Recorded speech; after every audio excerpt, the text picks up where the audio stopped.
నెల్లూరు జిల్లాలో తెలుగుదేశం పార్టీలో అసంతృప్తి స్పష్టంగా కనిపిస్తోంది. ఎమ్మెల్యేల తీరు పైన కార్యకర్తలు తీవ్ర అసంతృప్తితో ఉన్నారు. ఇటీవల పలు సర్వేల్లో అదే అంశమే స్పష్టమైంది. నెల్లూరు జిల్లాలో ఎప్పుడు ఎన్నికలు జరిగినా తెలుగుదేశం పార్టీ మొత్తం 10 సీట్లు ఓడిపోయే పరిస్థితి ఉంది. వైసీపీ గెలిచే అవకాశం ఉందని విశ్లేషకులు అంచనా వేస్తున్నారు. 2014 నుంచి 2019 వరకు తెలుగుదేశం పార్టీ అధికారంలో ఉన్నప్పుడు తెలుగుదేశం పార్టీ కార్యకర్తలకు న్యాయం జరగలేదన్న ఆరోపణ ఉంది. అదే సమయంలో 2024 ఎన్నికల అధికారంలోకి వచ్చిన తర్వాత మళ్ళీ కూడా అదే రకమైనటువంటి అన్యాయం జరుగుతోంది. ఎమ్మెల్యేలే మొత్తం పనులన్నీ చేసుకుంటున్నారు, కార్యకర్తలకు ఏమీ మిగలడం లేదు. కార్యకర్తలు తీవ్ర అసంతృప్తితో ఉన్నారు. గత 5 ఏళ్లు ప్రతిపక్షంలో ఉండి తెలుగుదేశం పార్టీని అధికారంలోకి తీసుకురావడానికి పోరాటం చేశాము. కానీ అధికారంలోకి వచ్చిన తర్వాత ఎమ్మెల్యేలు సంపాదన ధ్యేయంగా పనిచేస్తున్నారు, కార్యకర్తలను పట్టించుకోవడం లేదు. దీంతో పాటుగా తెలుగుదేశం పార్టీలో మొదటి నుంచి ఉన్న వారిని పక్కన పెడుతున్నారు, వేరే పార్టీల నుంచి వచ్చిన వారికి పెద్దపీట వేస్తున్నారు. ఫలితంగా తెలుగుదేశం పార్టీకి బలం ఉన్నటువంటి నిర్మాణం మొత్తం కూడా బలహీనం అవుతోంది. తెలుగుదేశం పార్టీ కార్యకర్తలు తెలుగుదేశం పార్టీని వీడడానికి సిద్ధమవుతున్నారు.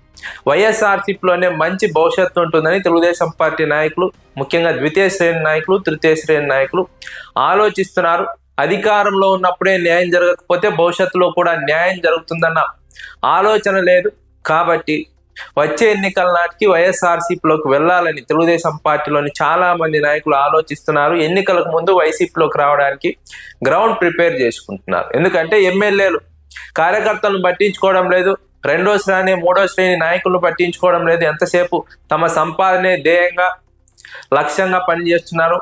ఇలాంటి సందర్భంలో అధికారంలో ఉండి కూడా న్యాయం జరగని నేపథ్యంలో ఈ పార్టీలో ఉండి నష్టమే తప్ప లాభం లేదని తెలుగుదేశం పార్టీ కార్యకర్తలు, నాయకులు ఆలోచిస్తున్నారు. అందుకే వైఎస్ఆర్సీపీ వైపు మొగ్గు చూపుతున్నారు. మరోవైపు రాష్ట్ర వ్యాప్తంగా వైఎస్ఆర్సీపీ అధికారంలోకి వస్తుందన్న వాదన వినిపిస్తోంది. అలాంటి పరిస్థితులు ఏర్పడుతున్నాయి. వైసీపీకి అనుకూలంగా వాతావరణం మారుతున్నటువంటి సందర్భంలో వచ్చే ఎన్నికల్లో వైఎస్ఆర్సీపీ అధికారంలోకి వస్తుంది. వైసీపీలో కార్యకర్తలకు మంచి ప్రాధాన్యత ఇస్తారు. అందుకే వైసీపీలోకి రావాలని తెలుగుదేశం పార్టీ నెల్లూరు నాయకులు చాలా మంది ఆలోచిస్తున్నట్టుగా రాజకీయ వర్గాల్లో ప్రచారం సాగుతుంది. వాస్తవంగా కొంతమంది వైఎస్ఆర్సీపీలో 2019 నుంచి 24 వరకు అధికారంలో ఉండి ఆ తర్వాత జగన్మోహన్ రెడ్డిని కాదని తెలుగుదేశం పార్టీలోకి వెళ్ళి అక్కడ గెలిచిన వారు. అలాంటి వారి పట్ల తీవ్రమైనటువంటి అసంతృప్తి ఉన్నట్లు తెలుగుదేశం పార్టీ కార్యకర్తల్లో కనిపిస్తోంది. వారిని ఇంకా తెలుగుదేశం పార్టీ కార్యకర్తలు ఓన్ చేసుకోవడం లేదు. ఫలితంగా ఆ నాయకులు వచ్చే ఎన్నికల్లో ఓడిపోవడానికి ఎక్కువ అవకాశాలు ఉన్నాయని రాజకీయ వర్గాల్లో ప్రచారం సాగుతోంది. ఇటీవల నిర్వహించిన ఓ సర్వేలో కూడా నెల్లూరు జిల్లాలో మొత్తం 10 స్థానాల్లో 9 స్థానాల్లో అసంతృప్తి ఉంది, వ్యతిరేకత ఉంది. ఓడిపోవడానికి ఆ 9 స్థానాలు సిద్ధంగా ఉన్నాయి. కేవలం 1 స్థానంలో మాత్రమే కొంత పాజిటివ్గా ఉంది. అయితే ఇంకా సమయం ఉంది కాబట్టి ఆ 1 స్థానం కూడా కోల్పోవడానికి అవకాశం ఉంది తెలుగుదేశం పార్టీ. 2024 ఎన్నికల్లో క్లీన్ స్వీప్ చేసింది మొదటి నుంచి వైఎస్ఆర్సీపీ పట్టున్న ప్రాంతంలో. కానీ మళ్ళీ వైసీపీ తిరిగి పుంజుకుంటోంది, తన పట్టును పెంచుకుంటోంది. ఫలితంగా వచ్చే ఎన్నికల్లో అధికారంలోకి రావడానికి వైఎస్ఆర్సీపీ తీవ్రంగా కృషి చేస్తోంది. వైసీపీ నాయకులు కూడా ప్రజా సమస్యలపైన పోరాడుతున్నారు, ఎప్పటికప్పుడు స్పందిస్తున్నారు, ప్రజల్లోకి వాయిస్ని తీసుకెళ్తున్నారు, ప్రజల మద్దతుతో ముందుకు వెళ్తున్నారు. అదేవిధంగా ప్రజలకు మద్దతుగా నిలుస్తున్నారు. ఇదే వైసీపీ గ్రాఫ్ పెరగడానికి ప్రధాన కారణంగా విశ్లేషకులు అంచనా వేస్తున్నారు.